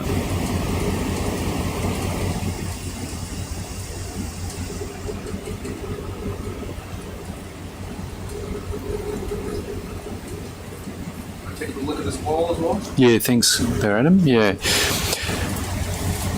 So we've been seeing these ridges separated by big gullies, and it looks like in places the ridge is just collapsed. It's over steepened. Oh! Big ray. Got a big ray. Oh, it just swam away really quickly. Oh, there it is, just off in the distance. Or is it a? No, it's a ray. Yeah, it's like a guitar shark of some kind. You can see the mouth underneath. It's got a very pointed nose. You can see the spine. Oh, it's hit the seafloor because it's completely pitch black down here. Oh, well spotted, guys. Because we've got quite a few cameras. Yeah, we can look all around. It's very mobile. We're just trying to follow it, but it's kind of just disappearing into the gloom. It has a very, very sharp pointed snout. Okay, we're just getting a glimpse of it. The ROV is going as fast as it can. We're looking from behind. It has that classic ray-like swimming, but you know, I couldn't even guess what kind of ray it is. Or it could even be some kind of shark, you know, guitar shark. Maybe some experts, some shark experts ashore might be able to ID this for us. Ready to adjust to your position. All right, we're getting quite a good view here. Well, this is really quite unique. We haven't actually seen a lot of sharks on these expeditions. More sharks out on the Coral Sea, but I think this might be our first shark or ray out here on the deep Great Barrier Reef.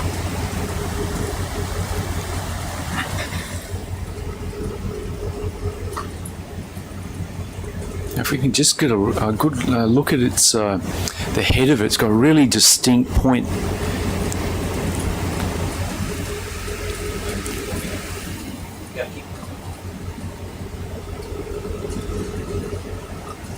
It's heading off over that ridge. It's going to be tricky to follow. Yeah, stretched right out. Yeah, we're at our limit, unfortunately. It's outswum us. Thanks very much, guys. That was good. I'm going to hand over to Scott Nichol, our chief scientist, and he can call the end of the dive.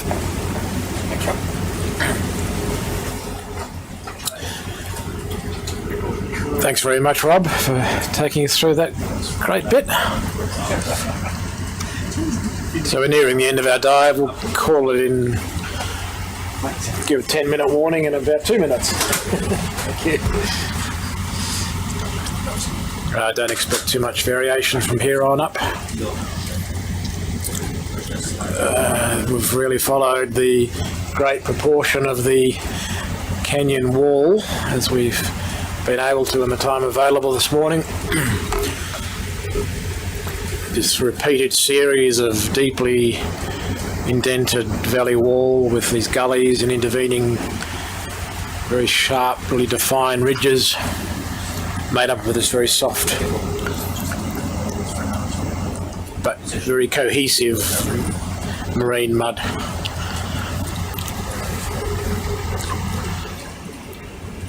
Bit of fish activity there.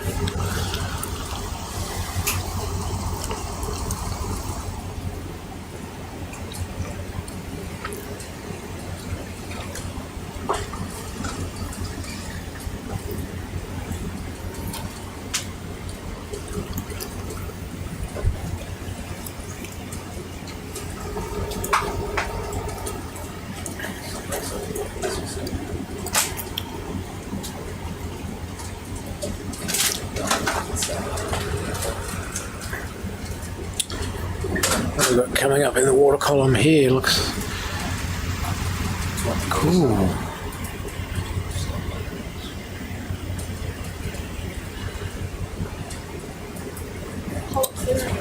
Holothurian, yeah, one a sea cucumber suspended in the water. Wow, there's another one of these majestic kind of swimmers. Very nice.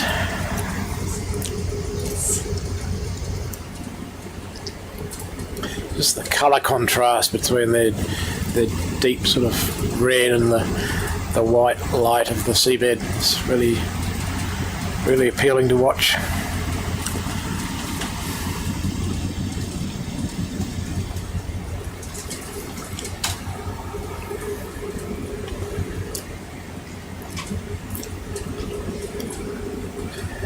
So making a 10-minute warning before we call it, gents. Thank you.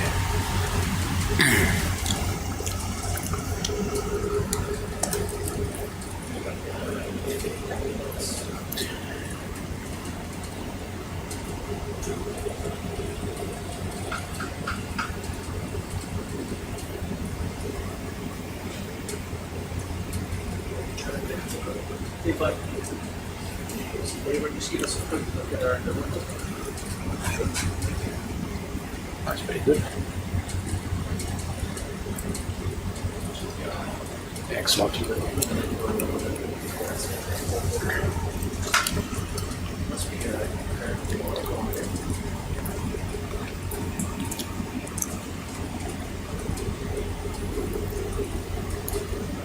Siphonophore flashing past, one of the long stringy seaweeds.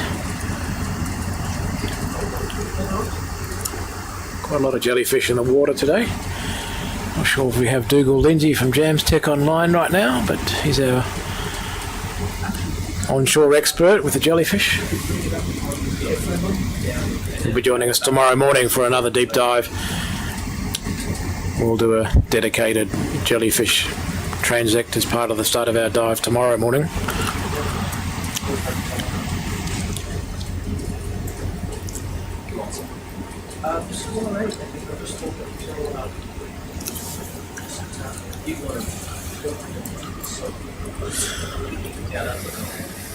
Hey, there he goes, scooting around. More and more fish as we come up the edge here. Bridge just updated its position. Thanks, Ben.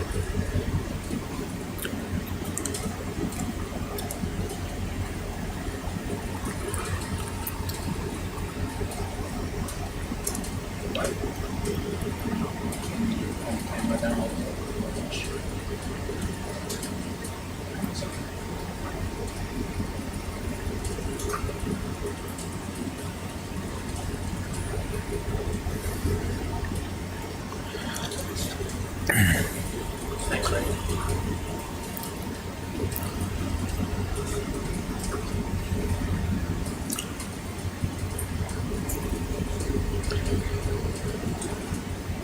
Great to have so many people online watching this morning here on our first of two dives today. Watching a lot of the chat going in both the YouTube feed and the Facebook feed, so that's great. Keep those questions and comments of awe and wonder coming. They're really, really good to get that interaction with everyone here on board Falkor.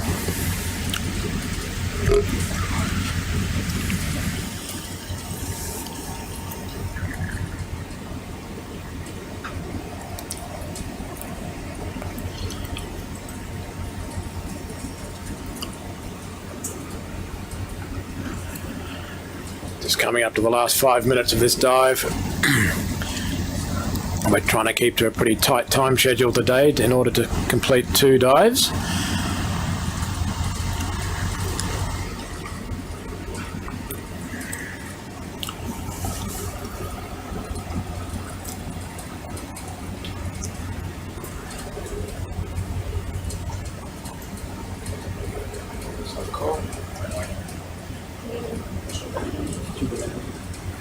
Just flying over a tube anemone right now, and then I did see a holothurian as well just a moment ago.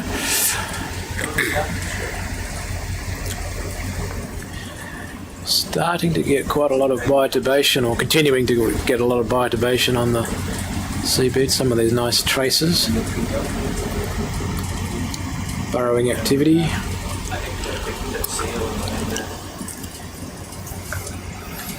There's that water depth, coming up to 1,000 metres water depth. Pretty good.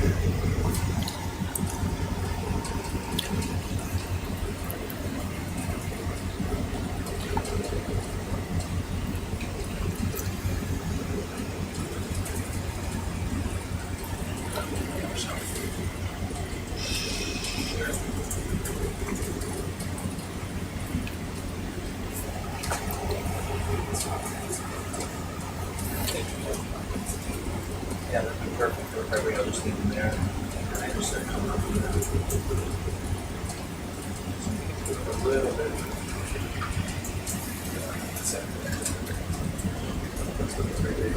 Stretched out a little bit, yeah.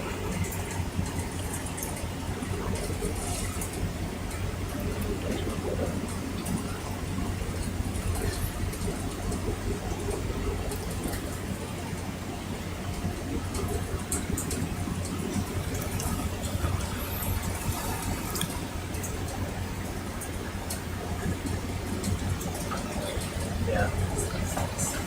So the top of this ridge is almost basically Yeah. in the reef control. Without moving the ship quite a bit more, I'm starting to Okay. Yeah. We'll do that.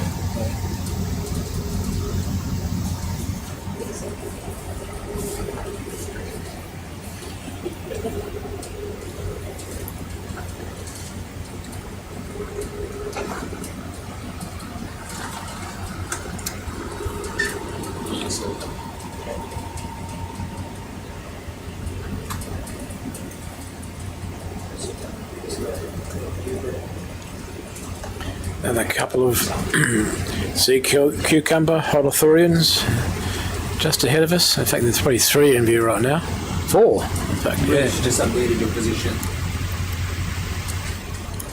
Thank you, sir.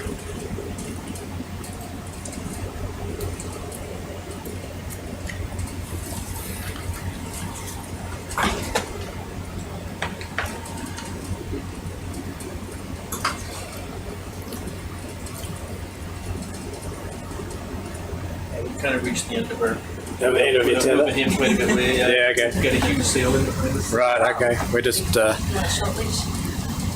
improving the position of the ship relative to the SuBastian right now. Reached the end of our tether. So that's why we've stopped. Try zooming in on.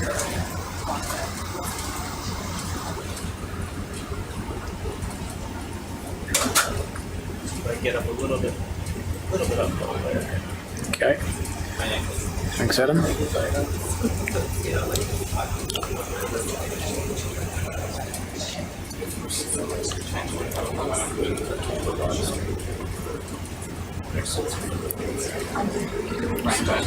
There we go, take off. Sea cucumber doing its thing, lifting off the seabed with that twisting motion that they have.